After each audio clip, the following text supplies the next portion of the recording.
Patris et Filii et Spiritus Sancti. Amen. So we'll hear this morning about St. Andrew Corsini, the saint for today on the universal calendar.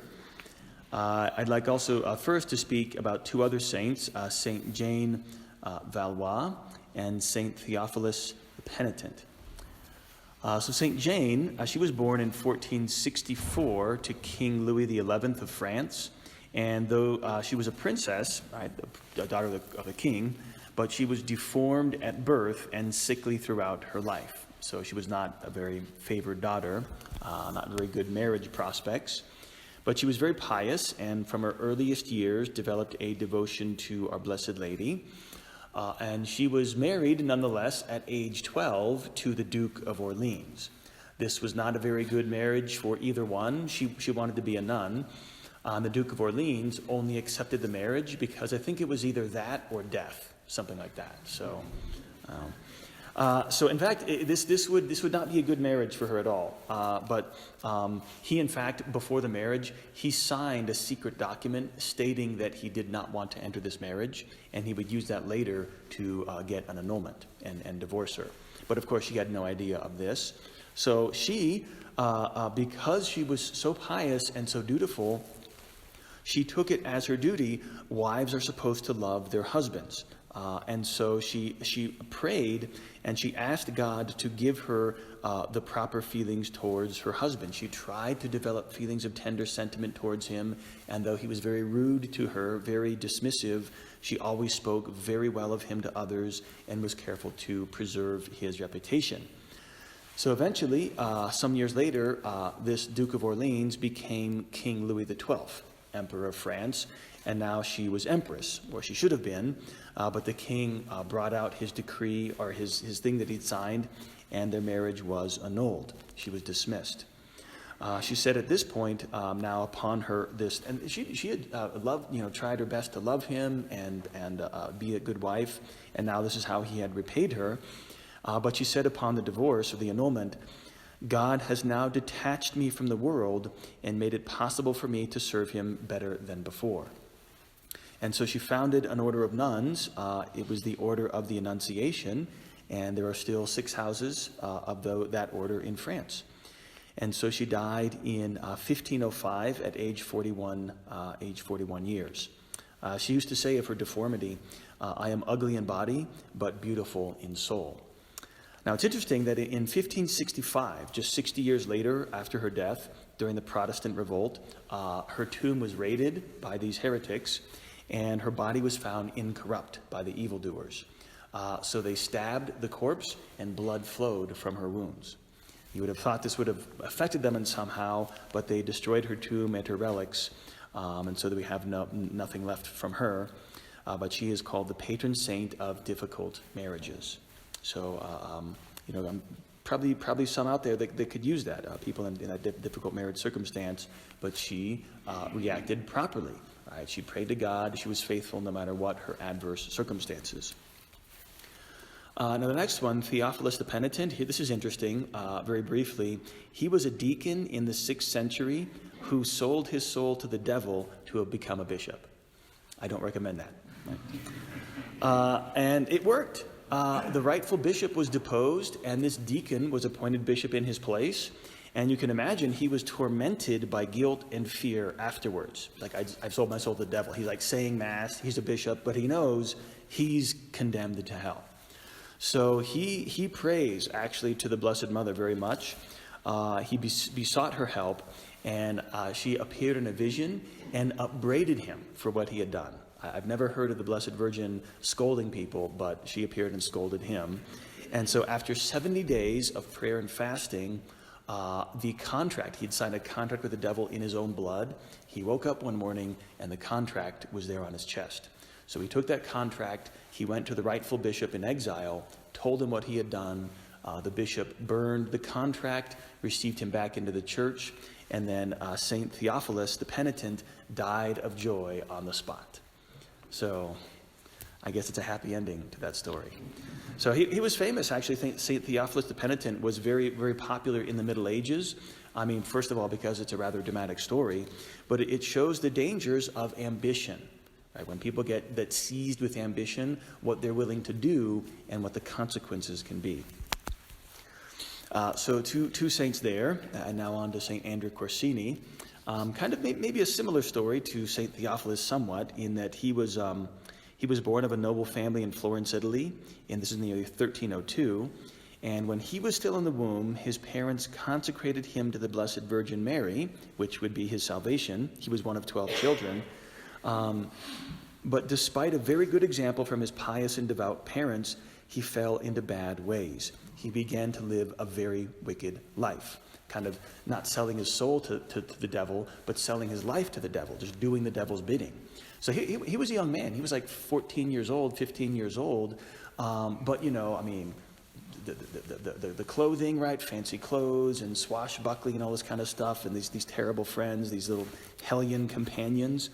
His mother wept very much for him, and she prayed to the Blessed Virgin. And it was even Andrew Corsini himself. He was 16, and he decided to change his life. He himself was touched by the fact that he was consecrated to the Blessed Virgin. He was in a church praying on what to do, and his companions were trying to tell him, continue with us. There's this way of life. It's much more fun than a religious way of life. But he had some wisdom, and he thought, what about the end? Right? What about the end of life? So he completely repudiates his evil and wicked way of life, has a sudden conversion, and enters the Carmelite order at the age of 16. And so for the next 10 years, he would spend making amends for what he had done. And it was after that 10 years he was ordained to the priesthood. And for his first Mass, he celebrated it privately in a hermitage. He didn't want a big celebration or family party. So it was quite the conversion, and interesting because he converted, he became a monk, he joined a Carmelite convent in his own hometown, and people didn't believe him. They had known who he was. He was a noble family. He was, a notable person, and they thought this is just a front, or this is a passing fad, it's not going to work. But after 10 years, people began to take him seriously. So it can take some time, right? And that's a good lesson for people, especially, I think I mentioned this for kids leaving for college. You go away to college, you grow up, you become your own person, you come back home, everybody treats you the same.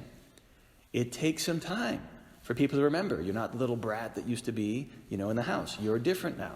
So Andrew Corsini had to deal with that same thing. But he did. He was very patient, and he became known as the Apostle to Florence. And that was especially because the Black Plague swept through the town of Florence, and in his own monastery, 100 monks died of the plague. That is a pandemic, okay? I would admit, that's worth some freaking out about, right? In a monastery of 300, 1/3 of them die, and it was like, you have no symptoms, and then in one day you get symptoms, and the next day you're dead. That's a pandemic.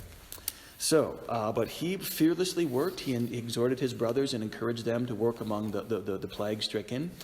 And so he gaining that reputation. And so a little bit later, when he was 47 years old, Clement VI appointed him bishop of the nearby city of Fiesole. And St. Andrew Corsini tried to flee. He didn't want to be ordained bishop, but his hiding spot was discovered by a mysterious child. And there's two different versions. In one version, the child convinced himself to turn himself in. In the other version, the child himself turned him in. So whichever one, it seems to be some kind of miraculous intervention in any case. But St. Andrew Corsini accepts. He becomes a bishop. And Fiesole is this town a little bit outside of Florence. And the bishop had not lived in that city for about 100 years. All the bishops appointed there had lived in Florence, because Florence was much richer, it was more fashionable, the bishops had these fancy residences and this huge retinue. Nobody wanted to be in that town of Fiesole. It was this, podunk nowhere town. So the cathedral of that city had fallen into ruins, the churches were neglected, the priests were undisciplined, and so Andrew Corsini comes into this circumstance. So he dismisses the retinue of all those followers that the bishops had. He keeps only 6, and he brings 2 of his Carmelite companions with him as administrators. So, and he was made, as I mentioned before this, he was after being ordained a priest, he became prior of his convent. So he was used to administration. He knew leadership, he knew how to coordinate things. So he began to do this for his diocese, and he turned it around. He began to admonish the clergy, ensured strict discipline among them, dismissing concubines and so on, as usually happens. And he was very, very kind to the poor. He increased his own penitential practices, but he was lavish with the poor. He used to sit at the rectory door and give bread to the hungry with his own hands. And so this continued for some time, and the Pope sent him to establish peace in other towns. There was two warring factions in the town of Bologna, and he was successful in reconciling them. So he continued to administer his diocese in this way, and then on Christmas Eve in the year 1173, he was celebrating midnight mass, and he had a vision of the Blessed Virgin, who told him that he would leave this world on the Feast of the Three Kings. So the next day he fell ill, Christmas Day, and then, 12 days later, on the Feast of Epiphany, he did die as the Blessed Virgin had foretold. So 2 years after his death, his body was exhumed and found to be incorrupt. And the miracles surrounding his death and his tomb were so numerous, the Pope permitted, pretty much at his death, a public devotion to him. And so it wasn't until 1629 he was actually declared a saint, but people had been praying to him for like hundreds of years before that. So thus the life and death of St. Andrew Corsini. So our lessons for these three saints we've heard today is kind of interesting. It doesn't matter our circumstances. I say this over and over again. I'm thinking of St. Paul's exhortation, now is the acceptable time.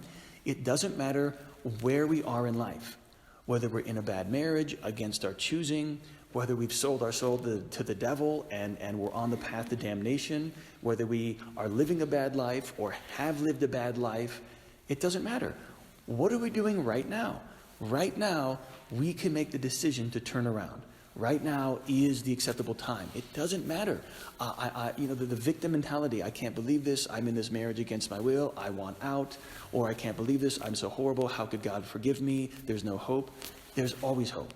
There's only one person who can send us to hell, and that is ourselves. Right? I've said it before. God does not send anybody to hell. People choose to go there because they don't want to be forgiven. They refuse to ask for forgiveness. They're too proud. They're too set in their ways, whatever it may be. People choose to go there.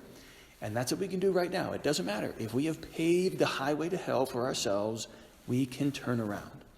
And we do that by making that decision. I want to love God. I want to serve God. I'm going to do it, even if it's a little bit at a time. I'm going to start saying prayers. I'm going to start saying prayers every day. I'm going to increase my daily prayers. I'm going to change how I act, change how I speak, change how I dress, change how I think, change what I do. Right? Those little steps, that's where we make the difference. So let us pray to these three saints, whatever we may need. Theophilus the Penitent, Jane of Valois, Andrew Corsini. There are so many saints in the church. Somebody has been in our circumstance. Somebody understands. Pray to them. Be faithful. Let us ask for their intercession. God bless you all. In the name of the Father, Son, and the Holy Ghost. Amen.